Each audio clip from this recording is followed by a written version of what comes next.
जय श्री श्याम भक्तों, कैसे हैं आप सब। भक्तों, आज है गणेश चतुर्थी। भाद्रपद माह की शुक्ल पक्ष की चतुर्थी को गणेश चतुर्थी के नाम से जाना जाता है। इस दिन गणेश जी की पूजा की जाती है, बेसन का लड्डू का भोग लगाया जाता है और आरती की जाती है। इस दिन चंद्रमा नहीं देखना चाहिए। यदि भूल से दिख जाए तो सत्यजीत राजा की कथा सुन लेनी चाहिए, जिससे देखन से जो देखने का जो दोष लग जाता है वो दोष मिट जाता है। इस दिन लड़के का सिंदारा करना चाहिए। उनके हाथ में मेहंदी मंडाकर रुपया देने से और उनकी बड़ी उम्र होती है, बुद्धि बढ़ती है। और बड़ा बनाना चाहिए, घर में दही बड़ा पूरी की रसोई बनानी चाहिए और फिर बच्चों को अपने हाथ से खिलाना चाहिए, लड़कों को। और क्या करते हैं, ये सभी के घरों में की जाती है। अगर आपके घर में अलग रिवाज है तो आप वो तरीके से कर सकते हैं। इस दिन सुबह सवेरे उठकर बिल्कुल स्नान आदि से निवृत्त होकर सोना, तांबा, चांदी, मिट्टी या गोबर से गणेश की मूर्ति बनाकर या फिर फोटो हैं तो उनकी पूजा करनी चाहिए। पूजन के समय 21 मोदकों का भोग लगाना चाहिए। मोदक बन सके तो ठीक है, लेकिन कहीं कहीं पर मोदक बनाते हैं, कहीं कहीं पर बेसन के लड्डू भी चढ़ा देते हैं। नहीं तो आपका मन करे जो आप भोग लगा सकती हैं। तथा हरी दुर्वा के जो 21 अंकुर लेकर उन्हें भगवान के 10 नाम बोल करके गणेश जी को चढ़ाने चाहिए। 21 दुर्वा यानी कि 2 जो पार्कों में मिल जाती है, बड़ी आसानी से मिल जाएगी, और उन नामों से भगवान की पूजा करनी चाहिए। गतपि गौरी सुमन अधनासक एक दंत ईसपुत्र सर्व सिद्ध प्रद विनायक कुमार गुरु इव वक्त्राय और मूसक वाहन संत। तत्पश्चात 21 लड्डुओं में से 10 लड्डुओं ब्राह्मणों को दान देना चाहिए तथा 11 लड्डू स्वयं को खाने चाहिए। इस तरह से करनी चाहिए पूजा। और उसके बाद गणेश चतुर्थी की कथा अवश्य सुननी चाहिए। ये अगर बच्चे विद्या के लिए कर रहे हैं, छोटे बच्चे हैं, तो उन्हें विद्या के लिए करना चाहिए। उनसे विद्या बढ़ती है, घर में सुख शांति आती है, घर में संकट नहीं आती है, क्योंकि विघ्न हरण करता है ये। तो सबसे शुरू करने से पहले आपको ये बोलना चाहिए, वक्रतुंड महाकाय सूर्यकोटि समप्रभा निर्विघ्नं कुरु मे देव सर्वकार्येषु सर्वदा। इस तरह से गणेश जी का मंत्र बोलना चाहिए। और उसके बाद जो है गणपति जी को प्रसाद चढ़ाए, फिर ये 10 नामों से आप पूजा करें। उसके बाद गणेश चतुर्थी की कथा करें और उसके बाद आरती करें। इस दिन चंद्रमा का दर्शन बिल्कुल नहीं करना चाहिए। जो दूज का चंद्रमा आता है एक दिन पहले, उनका दर्शन कर लेना चाहिए। इससे जो है अगर चतुर्थी का चांद आप देख भी लेते हैं तो उसका दोष जो है मिट जाता है। अगर चतुर्थी का चांद देख लेते हैं, भाद्रपद की चतुर्थी का चांद, तो उन्हें कलंक अवश्य लगता है। और कलंक लगने से कुछ ना कुछ चोरी का दोष लग जाता है या फिर कलंक लगता है। इसलिए इस दिन चंद्रमा के दर्शन नहीं करने चाहिए। बोलिए गणेश जी महाराज की जय, गजानंद महाराज की जय।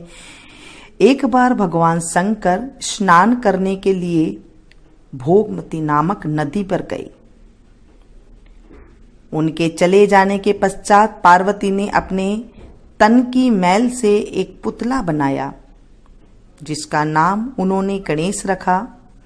गणेश को द्वार पर एक मुद्गल देकर बैठाया कि जब तक मैं स्नान करूं किसी पुरुष को अंदर मत आने देना। भोगवती पर स्नान करने के बाद जब भगवान शंकर आए तो गणेश जी ने उन्हें द्वार पर रोक दिया। क्रुद्ध होकर भगवान शंकर ने उसका सिर धड़ से अलग कर दिया और अंदर चले गए। पार्वती जी ने समझा कि भोजन में विलंब होने के कारण शंकर जी नाराज है। उन्होंने फौरन 2 थालियों में भोजन परोसकर शंकर जी को भोजन करने को बुलाया। शंकर ने 2 थाल देखकर पूछा, दूसरा थाल किसके लिए लगाया है? पार्वती जी बोले, दूसरा थाल पुत्र गणेश के लिए है, जो बाहर पहरा दे रहा है। यह सुनकर शंकर जी ने कहा, मैंने तो उसका सिर काट दिया है। यह सुनकर पार्वती जी को बहुत दुखी हुई और प्रिय पुत्र गणेश को पुनः जीवित करने की प्रार्थना करने लगी। शंकर जी ने तुरंत पैदा हुए हाथी के बच्चे का सिर काटकर बालक के धड़ से जोड़ दिया। तब पार्वती जी ने प्रसन्नतापूर्वक पति पुत्र को भोजन कराकर स्वयं भोजन किया। यह घटना भाद्रपद शुक्ल पक्ष को हुई थी, इसलिए इसका नाम गणेश चतुर्थी पड़ा। और चतुर्थी के दिन अगर हम ये मंत्र पढ़ लेते हैं तो इससे हमारे कलंक दोष से मुक्त हो जाते हैं। सिंह प्रसेन मवधीत सिंहो जाम्बवता हतः सुकुमारक मा रोदिस्तव वेशयमंतकः।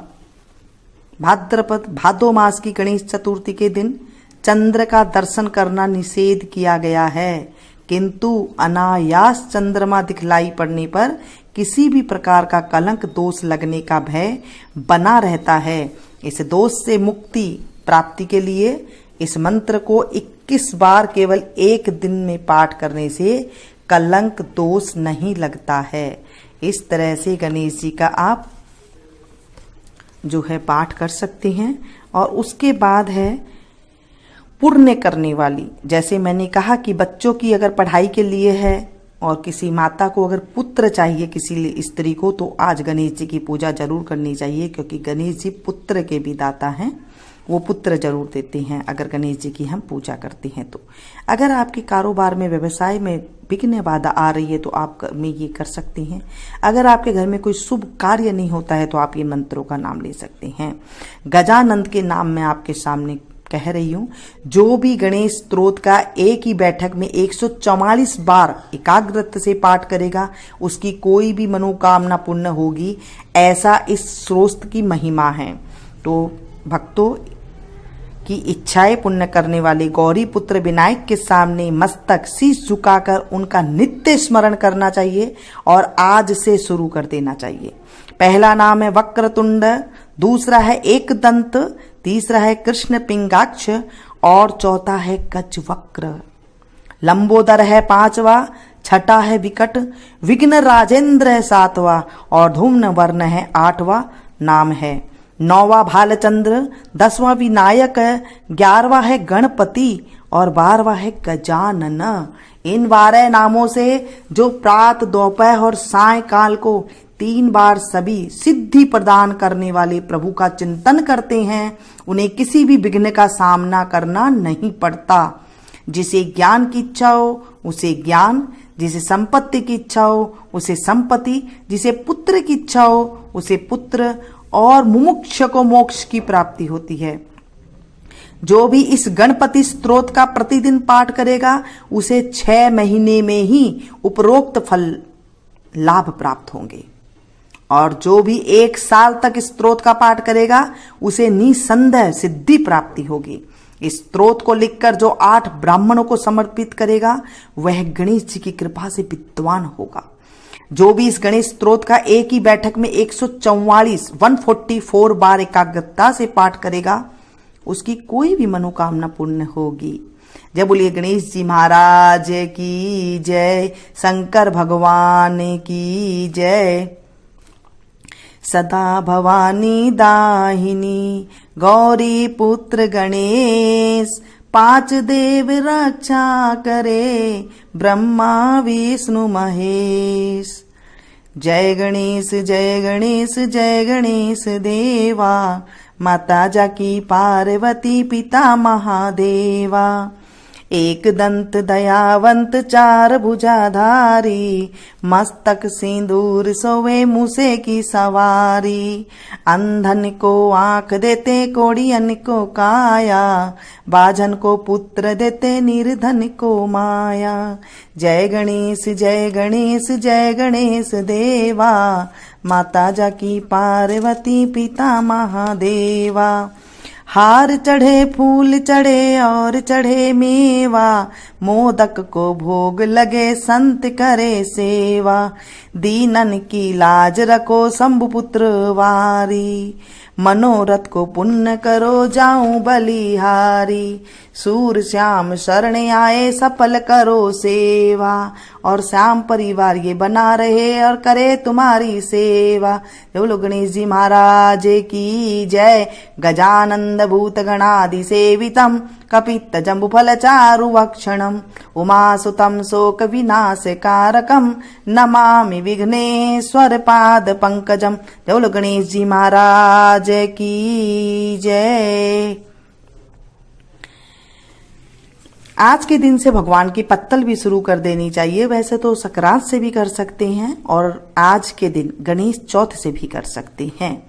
कोई भी जीव इस संसार में सदा नहीं रहेगा, एक न एक दिन सभी को यहाँ से जाना ही पड़ता है।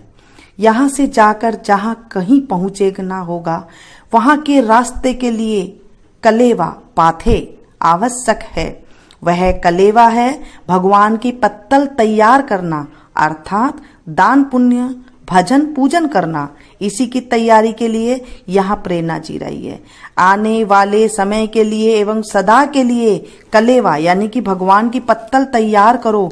वह इस प्रकार से है, एक एक पत्तल 14 जगह रख दे और ब्राह्मण को दे दे। यह पत्तलें कब कब देनी चाहिए, इसका विवरण इस प्रकार से है। गणेश जी के लिए ये पत्तलें चथड़ा चौथ अर्थात भाद्रपद की कृष्ण पक्ष की जो चतुर्थी को दे सकते हैं। भाद्रपद की शुक्ल पक्ष की जो गणेश चौथ है उसमें आप दे सकते हैं। आपकी मर्जी आए जितने आप 14 लड्डू ले सकते हैं। 14 उसके ऊपर सिक्के रखें और फिर गणेश जी का नाम का स्मरण करके ब्राह्मणों को दान दे दे। इस तरह से पत्तलें दी जाती है और फिर उसके बाद जो है ये पत्तलें पूरे साल चलती है। वैसे मैं आपको अलग से पत्तलों की बता दूंगी क्योंकि पत्तलें काफी लंबी हो जाएगी।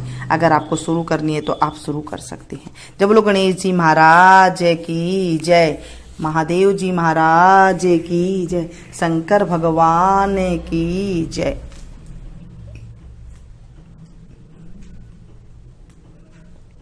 दोस्तों पसंद आए तो प्लीज एक लाइक जरूर दीजिएगा। इसे ज्यादा से ज्यादा अपनों के साथ शेयर कीजिएगा क्योंकि आज है गणेश चतुर्थी और जब हम किसी अच्छी चीज को गणेश जी के नाम की, गणेश जी की कथा को किसी को सुनाते हैं या सुनते हैं या फिर हुंकारा भरते हैं, गणेश जी हमारी मनोकामना को पूरे करते हैं। हे गणेश जी महाराज, आज हमने आपकी कथा का स्मरण किया है, आरती की है और हमें अमोघ फल की प्राप्ति देना। भूल चूक हो तो हमें माफ करना और अगर अधूरी है तो उसे पूरी करना और पूरी है तो उसे स्वीकार करना। इस कथा को कहने वाले को, सुनने वाले को, हुंकारा भरने वाले की सारी मनोकामना पूरी करना। जय हो गणेश जी महाराज की जय।